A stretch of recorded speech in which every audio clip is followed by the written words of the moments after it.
23 августа 2017 года в республиканском лагере Жасурпах Мангаля-Киэль-Трега стартовал первый день программы «Зарядка с чемпионом» при организации Республиканского общественного объединения «Единая детско-юношеская организация Жасулан».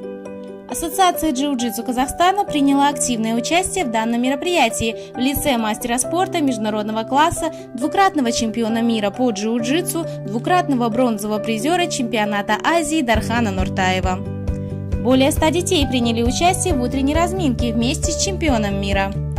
Хотелось бы отметить, что объединение Жасулан было создано в 2011 году по инициативе главы государства Нурсултана Абишевича Назарбаева. На сегодняшний день объединение включает в себя около 1,5 миллиона школьников со всех регионов Казахстана.